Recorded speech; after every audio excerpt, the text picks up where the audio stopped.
작년에 강원도의 목욕탕에서 화재로 말미암아 많은 인명을 잃었습니다.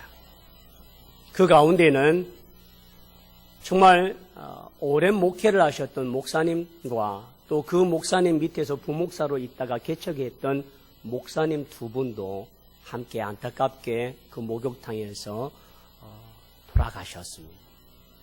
그리고 아버지 학교의 스태프들 또한 그곳에서 봉사하러 가고 또 수고했다가 거기에서 모욕하고 가다가 그만 그곳에서 정말 어려움 참변을 겪게 된 모습을 봅니다. 며칠 전에 그 목욕탕의 화재에 대한 원인 규명과 그 내용을 발표를 했습니다. 제가 뉴스를 보면서 참 안타까웠습니다. 왜냐고요? 비상구라고 하는 비상구에는 수납으로 인하여 막혀 있고 하판으로 막혀 있습니다. 사람들이 그 절박한 상황에서도 그 비상구에 찾아가서 손바닥으로 헐크던 모습들이 거기에 보여 있습니다. 저 문이 열렸더라면, 저 문이 사람의 힘으로 밀렸더라면 이 목욕탕의 화재로 죽지 않았을 텐데. 그리고 창문 윈도우 위에 누군가의 손에 의해서 그것을 만지고 밀면서 무엇을 던지고 부딪혔던 그 안타까운 순간에 손자국들이 있더라는 거예요. 보면서 정말 안타까웠어요. 얼마나 절박한 상황 속에서 열리지 않냐는 문 앞에 그들의 손으로 가슴으로 절규하다가 마지막까지 그 모습으로 갔을까라고 생각하면 안타깝습니다. 이처럼 닫혀있는 문을 통하여서 우리에게 죽음과 고통과 아픔을 갖게 됩니다. 그런데 오늘 저와 여러분에게 있어서 믿음 생활을 하면서도 하늘문이 막혀 있다면 오늘 우리는 어떤 모습일까요? 교회는 나오고 예배는 드리고 하나님을 찾고 구하는 것 같지만 하늘문이 막혀 하나님과 나와의 사이에 관계가 막혀 있다면 오늘 우리는 죽은 심령이요 닫혀있는 심령입니다. 그런 의미에서 오늘 저와 여러분의 하늘문은 열려 있습니까? 오늘 어떤 사건을 통하여 하늘문이 열려지게 되었는지를 보기를 원합니다. 오늘 성경 말씀에 이때에 예수께서 갈릴리로부터 요단강에 이르러 이때라고 하는 때, 자 3장 1절에 보면 그때에라고 하는 때가 있습니다. 그때는 바로 세례 요한이 광야에서 하나님의 말씀을 선포하며 회개하라 천국이 가까웠다고 외쳤던 시기이고 또 이때는 세례 요한의 나이가 30세였고 이스라엘 사람들 가운데 제사장으로서 30세가 되어져서 하나님께 수종 들고 공생애를 시작할 수 있는 나이가 그 나이였다고 말합니다. 결국 예수님의 공생애가 시작되어지는 때이고 세례 요한이 외치고 거기를 평탄케 하는 그때에 그리고 세례 요한이 광야에서 세례를 베풀고 외칠 때에 바리새인들과 사두개인들이 나올 때에 독사의 자식들아 너희가 어찌하여 이 임박한 진노를 피하느냐라고 말했으며 외쳤던 그때 이미 도끼가 나무 뿌리에 놓여 있으니 열매 맺지 않은 나무마다 찍어 불에 던지우리라고 하는 그때에 또한 이때는 세례 요한이 예수님을 향하여서 자신을 이렇게 표현합니다. 나는 너희로 회개케 하기 위하여 물로 세례를 베풀거니와 내 뒤에 오시는 이는 나보다 능력이 많으시니 나는 그의 신을 들기에도 감당치 못하겠노라. 그는 성령과 불로 너희에게 세례를 베풀 것이요 손에 키를 들고 자기의 타작마당을 정하게 하사 알곡을 모아 곳간에 들이고 축적이 있는 꺼지지 않는 불에 태우시리라 하는 그때에 바로 예수님께서 오늘 세례 요한에게 세례를 받기 위하여 오십니다. 근데 여러분 세례를 받고자 하는 이 예수님에게 세례 요한은 어떤 반응을 보이는지 보기를 원합니다. 먼저 세례라고 하는 그런 뜻이 뭔지를 한번 따라 합시다. 밥티죠. 헬라어입니다. 밥티죠. 시작. 밥티죠. 이 세례라고 하는 헬라어인데요, 세 가지의 뜻이 있습니다. 첫째는 잠그다, 적시다, 씻기다. 세례는 요단강에 3번 몸을 잠깁니다. 잠긴다라고 하는 것은 죽는다라고 하는 완전한 죽음을 상징합니다. 몸에 물을 푹 잠그고 적셔져서 내가 물로 말미암아 내가 죽고 다시금 태어나는 의미를 갖고 있고, 씻는다라고 하는 의미의 바티조라고 하는 말입니다. 결국 세례는 우리를 주님 앞에 나 자신이 육의 사람이 죽고 죄인의 사람이 죽고 하나님의 사람으로 다시금 태어나는 것을 말하며, 세례라고 하는 것은 내 죄를 사함받고 씻김을 받는 것을 말하며, 이제 세례라고 말할 때에 그리스도인이 되었다라고 하는 정표이기도 합니다. 그래서 한마디로 말하면 예수님 앞에 그 길을 평탄케 했던 세례 요한의 사역은 세례였다라고 말했습니다. 그래서 세례 요한이라 부른다고 말씀을 드렸습니다. 오늘 그런 세례가 베풀고 있는 요단강에 누가 찾아왔느냐 하면 바로 예수님께서 그곳에 찾아오셨습니다. 그리고는 세례 요한의 반응이 14절입니다. 요한이 말려 이르되 내가 당신에게 세례를 받아야 할 터인데 당신이 내게 오시나이까 라고 말합니다. 결국 세례 요한은 나는 당신에게 세례를 베풀 수가 없습니다. 당신이 나보다 큰 자이고 나는 당신을 위하여 예비하고 준비하는 자이지 당신에게 세례를 베풀 만한 능력의 사람이 아니라는 그러한 말입니다. 그렇다면 요한은 왜 이와 같이 예수님에게 세례를 베풀지 아니하고 도리어 이와 같이 말했을까? 한번 따라할까요? 세례 요한은 예수님이 그리스도라는 사실을 알았다. 앞에도 말했듯이 나는 물로 세례를 주지만 내 뒤에 오는 분은 불과 성령으로 세례를 준다고 말하고, 나는 그분의 신을 끈도 묶기에도 부족한 자인데 나는 보잘것없는 작은 자라. 나는 그 일을 위하여 평탄케 하는 자이고 그를 준비하는 자이지 그분에게 세례를 베풀 만한 능력의 사람이 아니요 나는 부족한 자라고 하는 겸손의 마음과 예수님이 누구신지를 알 때에 깨닫는 세례 요한의 표식입니다. 그렇다면 세례 요한은 요단강에 세례를 받기 위하여 오신 예수님이 그리스도라는 사실을 깨달았기 때문에 이와 같이 말하고 있습니다. 나보다 능력이 많으신 예수님 앞에 나는 신들기도 감당치 못하는 작은 자입니다. 나는 물로 세례를 주는 자이지만 당신은 불과 성령으로 세례를 주는 능력자이십니다. 예수님의 손에는 알곡은 곡간에 들일 수 있고 쭉정이는 불에 태워주는 시판자이십니다라고 하는 모습을 갖고 있습니다. 오늘 예수님이 누구인지를 아는 이 세례 요한은 그분 앞에 자기가 연약한 자이고 작은 자이고 도리어 내가 당신에게 세례를 받아야 할 자인데 어떻게 당신에게 세례를 받겠습니까? 라고 하는 이 말로 낮아지고 겸손한 자기의 사명과 자기의 위치와 자기의 입장을 표명한 것입니다. 그런 세례 요한에게 예수님은 16절에 예수께서 대답하여 이르시되 이제 뭐하라고요? 허락하라. 우리가 이와 같이 하여 모든 의를 이루는 것이 합당하니라.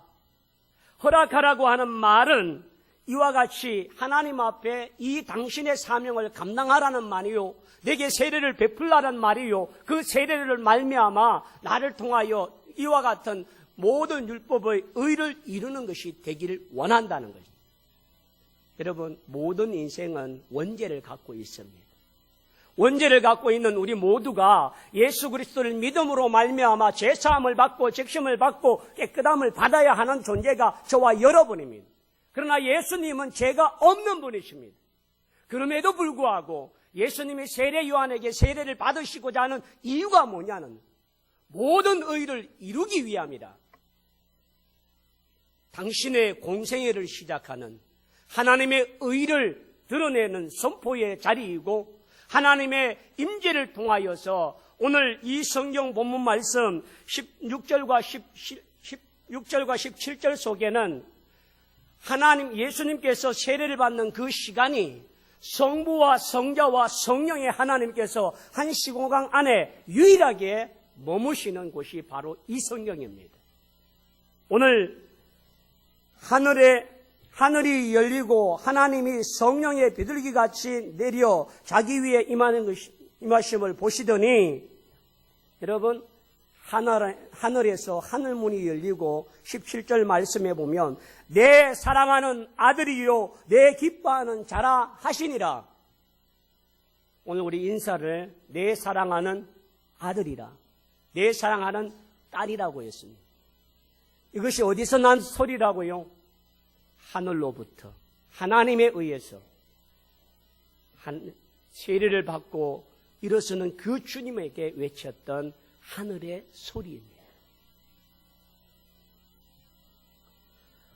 오늘 예수님이 그곳에 세례를 받고 일어나실 때에 하늘에서 성령이 비둘기같이 그곳이 비둘기는 평화의 상징이요 겸손과 온유의 상징입니다. 그런 의미에서 예수님의 사역이 무엇인지를 우리에게 보여주시고 예수님이 무엇을 위해 이 땅에 오셨으며 무엇을 위하여 하실 것을 우리에게 보여주는 예표이기 때문에 오늘 이 내용 속에는 세 가지 예수님의 세례를 통하여 세 가지의 사건은 첫째는 하늘문이 열리는 사건이요 둘째는 성령이 비둘기같이 임하는 사건이요 세 번째는 내 사랑하는 아들이요 내 기뻐하는 자라고 하는 음성이 들려진 축복입니다. 오늘 여러분 우리 또한 하나님 앞에 하늘문을 열고자 하는 믿음의 성도가 되길 원하십니까? 그렇다면 먼저 죄 씻음을 받아야 합니다. 죄 없는 예수님이 우리의 죄를 사하시기 위하여 당신의 그 의를 이루기 위하여서 이와 같이 세례를 받으심으로 말미암아 우리에게 모든 의를 이루시는 이 의가 뭐냐 하면 바로 예수 그리스도가 우리의 구원자라고 하는 사실을 선포하는 것입니다.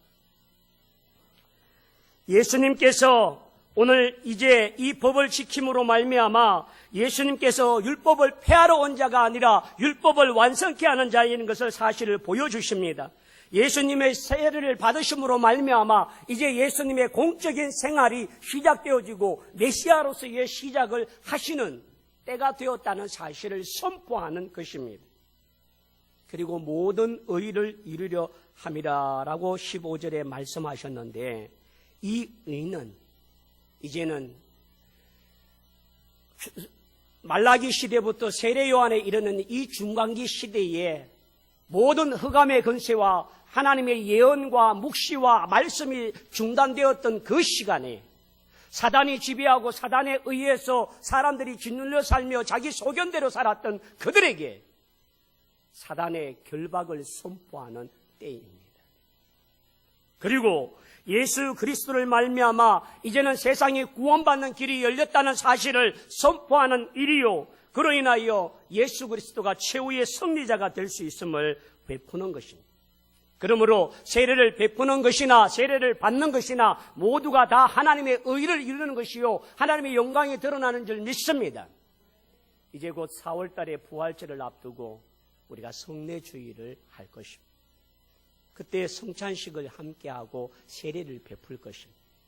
여러분, 교회를 다니면 우리가 그냥 예배의 자리에 와서 그냥 머물는 것으로 끝나는 것이 아니라 내가 하나님 앞에 죄사함을 받는 이 은혜와 이 예식을 통하여서 내가 그리스도인됨을 선포하며 내 죄가 사함받았음을 확인하고 성령 세례를 사모할 수 있는 믿음의 종들이 되기를 축원합니다. 물세례를 받았다면 물세례로 끝난 것이 아니라 내 뒤에 오시는 불세례로 말미암아 우리에게 주겠다고 하셨는데 성령 세례를 사모하시고 그로 인하여 능력 있는 그리스도인이 되기를 축원합니다. 그렇다면 오늘 하늘문이 열려지는 사건을 보고자 합니다. 오늘 하늘문이 열려질 때에 그 문은 그동안 침묵했던 문이었습니다. 어떤 징조도 어떤 말씀도 어떤 음성도 들리지 않았던 침묵의 하늘이 오늘 예수 그리스도가 세례를 받음으로 말미암아 닫혔던 문이 열려지는 것입니다. 근데 사람이 하나님의 문을, 하늘의 문을 열었던 성경에 여러 가지 사건들이 있습니다. 창세기 28장 12절과 15절에 보면 야곱이 그 형 에서에게 장자권을 빼앗고 난 뒤에 그 죽음의 위협을 두려워하여서 라반 삼촌 밧단 아람으로 가게 됩니다. 그러다가 가는 길에 돌베개를 세우고 거기에 머물렀던 그곳에서 하나님의 사닥다리가 오르락 내리락 하는 것을 보고 그곳에서 돌을 세우고 단을 세웠던 그 자리가 하나님의 문이 열려진 자리. 무엇으로 말미암아 하나님께서 그 문을 여셨습니까? 갈 곳이 없고 처량하고 비탄하고 두려워하는 야곱을 향하여 하나님이 약속과 언약의 자손이고 너로 인하여 하나님께서 축복하겠다고 하는 그 약속을 이루시는 자녀가 되도록 내가 너와 함께함을 보여주는 증거가 바로 창세기 28장의 야곱의 사닥다리입니다. 그러므로 야곱은 그곳에서 기름을 취하여서 기름을 붓고 이곳이 여호와의 전이 되겠고 내가 10의 1절을 들고 하나님을 섬기겠다고 약속했던 장소, 그곳에서 하나님이 하늘문을 열어주셨습니다. 열왕기상 18장에 보면 엘리야가 바알신앙과 아세라 신상의 850명의 세자들과 함께 갈멜산에서 제단에 불을 내리고 누가 참신이고 누가 참 하나님인지를 대결하는 그 자리에 엘리야의 하나님을 불을 내려달라고 기도했을 때에 하늘의 문이 열리고 불이 내려서 그 모든 제단과 모든 것을 태웠던 능력의 역사가 바로 그것에 있었습니다. 또한 사도행전에 보면 사도행전 7장에 55절에 스데반이 많은 사람에게 핍박을 당하고 돌에 맞아 죽을 때에 스데반에게 하나님이 하늘문을 열어주셨습니다. 사도행전 7장 55절에 스데반이 성령 충만하여 하늘을 우러러 주목하여 하나님의 영광과 및 예수께서 하나님 우편에 서신 것을 보고 죽음도 두려워하지 아니하고 담대하고 천사의 미소처럼 환한 미소를 띄었던 스데반의 그 마지막 죽음의 순간에 하늘을 우러러 볼 때에 하나님의 영광과 예수 그리스도 하나님의 우편에 서신 것이 보여지는 하늘문을 열어주시고 그 주님을 배웁는 모습이다. 하나님은 이와 같이 연약했던 모든 인간들이 하나님을 간절히 찾고 찾고 만날 때에 하나님은 하늘문을 열어주셨던 사건들을 우리에게 보여줍니다. 스데반처럼 고통과 환난과 핍박과 어려움 중에서도 주를 바라볼 때에 위로와 용기와 담대함이 일어나는 것처럼 오늘 사랑하는 성도들이여, 우리가 어떤 자리에 있습니까? 내 형편이 어떤 연약함에 있습니까? 하나님 앞에 하늘문을 열어주시옵소서. 주여 내게 은혜를 베풀어 주옵소서. 주여 내게 응답하여 주옵소서. 그 하나님 앞에 부르짖고 사모하고 주의 은혜의 보좌 앞으로 나아가는 믿음의 종들이 되기를 축원합니다. 구하라 찾아라 두드리라고 말씀하시고 구하는 이가 얻을 것이요 찾는 이가 찾을 것이요 두드리는 이에게 열릴 것이라고 말씀하셨습니다. 내 영혼의 하늘문이 닫혀있는 것 때문에 절망하고 좌절하고 탄식하지 말고 내가 하늘문을 여는 자가 되어지고 하나님 앞에 구하고 그 하늘문을 열어 축복과 능력과 권능의 사람이 되기를 축원합니다. 하늘문이 열리는 경험을 한 세례 요한은 밤모섬에서 내가 너에게 보여주고 일러준 대로 기록하라고 해서 요한계시록을 기록했습니다. 여러분, 오늘 우리가 하나님 앞에 영적인 존재임을 기억할 때마다 육의 눈으로 하나님을 바라보며 육의 눈으로 사람을 바라보며 육의 눈으로 환경을 바라볼 것이 아니라 하늘 문이 열고 하늘의 눈이 열려져서 주를 바라보는 믿음으로 세상을 바라볼 때에 세상은 우리의 밥이고 세상은 능히 이길 수 있는 땅인 줄 믿습니다. 그 눈이 닫혀 있으면 우리는 절망합니다. 그 눈이 닫혀 있으면 우리에게는 좌절밖에 없습니다. 그 눈이 닫힌 자에게는 하나님이 보이지 아니함으로 말미암아 탄식하며 원망하며 비판합니다. 문둥병을 고치기 위해 왔던 나만 장군 앞에 그 아람 군대의 모습만 보고 두려워했던 그 게하시에게 영안이 열려주었을 때에 하나님의 군대를 보게 하시는 놀라운 역사가 있는 줄 믿습니다.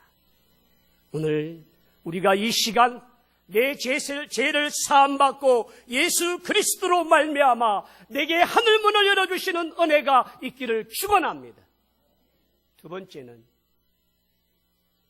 성령의 충만함입니다.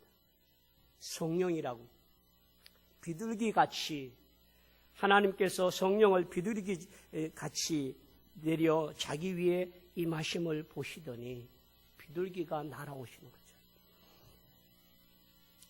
상징적인 의미이지 비둘기가 와야 되느냐.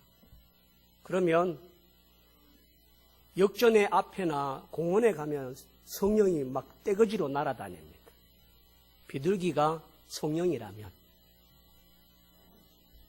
여러분, 성령의 영적인 의미 가운데 비둘기가 상징하는 것은 평안이고 우리에게 성령이 오시면 내가 평안을 주십니다. 내가 너희에게 평안을 주라 온다고 말씀하셨습니다. 오늘 사랑하는 성도들이요, 여러분의 마음이 평안하십니까? 아니면 무엇으로 인하여 두려워하고 염려하고 걱정하고 좌절하고 탐식하고 답답해 하십니까? 오늘 성령이 너희에게 임하시면 너희가 권능을 받고 오늘 성령을 통하여 우리에게 이와 같은 평안에 충만한 은혜가 임하기를 축원합니다. 또한 비둘기는 순결한 짐승임을 말합니다. 순결한 마태복음 10장 16절에 그러므로 너희는 뱀같이 지혜롭고 비둘기같이 순결하라 라고 말씀하셨습니다. 비둘기같이 순결한 백성. 우리는 그리스도 앞에 거룩한 제사장이요 왕같은 하나님의 자녀 백성들입니다. 그런 의미에서 오늘 우리에게 이와 같은 하나님 앞에 이와 같이 순결할 수 있는 은혜가 있길 원합니다. 또 이 비둘기는 기쁨의 소식을 전하는 자입니다. 창세기 노아 방주의 사건이 있고 난 뒤에 까마귀를 먼저 내보내었습니다. 근데 까마귀는 돌아오질 않아요. 근데 비둘기는 갔다가 쉴 곳이 없어서 돌아오지만 나중에는 그곳에 물이 감해지고 그곳에 새싹이 났다는 사실을 알려주는 입을 물고 옵니다. 그래서 기쁨의 좋은 소식을 말합니다. 그러므로 성경에는 하나님 앞에 번제물로 드리는 것이 있는데 하나님 앞에 소를 드릴 수 있는 사람이 경제적인 능력이 있으면 소를 드리고 염소나 어린 양은 1년 된 미만의 초새탱은 뿔이 없기 때문에 드릴 수 있습니다. 근데 그것도 못 드리는 사람은 비둘기를 드리는데 형편이 좀 되는 사람은 산비둘기를 드리고 그렇지 못한 사람은 집비둘기를 드리고 그것을 쪼개어서 하나님 앞에 드리는 것입니다. 결국 비둘기는 제물이 되어져서 온전하게 우리 죄를 사하고 또 사하는 제사의 제물로 되어지는 모습이 바로 비둘기입니다.